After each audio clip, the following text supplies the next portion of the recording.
باب من رأى للقاضي أن يحكم بعلمه في أمر الناس إذا لم يخف الظنون والتهمة، كما قال النبي صلى الله عليه وسلم لهند: خذي ما يكفيك وولدك بالمعروف، وذلك إذا كان أمر مشهور.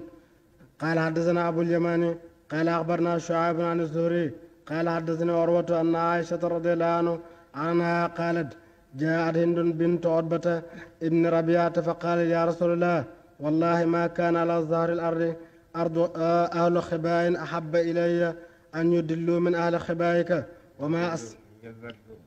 أن يظلوا من أهل خبائك وما أصبح اليوم على ظهر الأرض أهل خباء أحب إلي أن يعزوا من أهل خبائك. ثم قالت: إن أبا سفيان رجل مسيك فهل علي من حرج أن أطعم الذي له عيالنا؟ قال لها: لا حرج عليك أن تطعمه من معروف.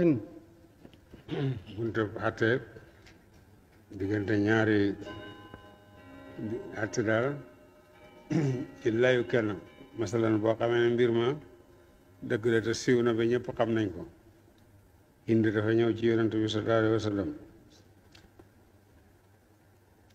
ne ko: waat naa ne kaw suuf kër gu ma bëgg ñu torox ni ma bëggee woon sa kër torox amu ci.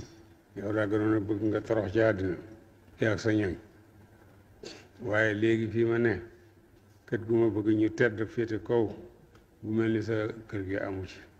moo sañoon ne tey yaay féete kaw ñëpp yaa ñu nga ànd. naa ko def ne ko: waaye nag maa ngi lay tawatal lenn. Abu Sufyaan sama jëkkër dafa nay lool, ab jàppkat la, li may jox ci dund du doy, te dañoo am njaboot. ndax mën naa bu demee ma jël ci xasaanaam yokk dund bi ba gone yi suur. yonent ne ko: waaw. ne ko def ko te nga yem ci loo xam ne daal duñu xam ne daal bul jéggi dayoo. gis nga yonent foofu Abu Sufyaan ne ko: ndax li kii wax dëgg la?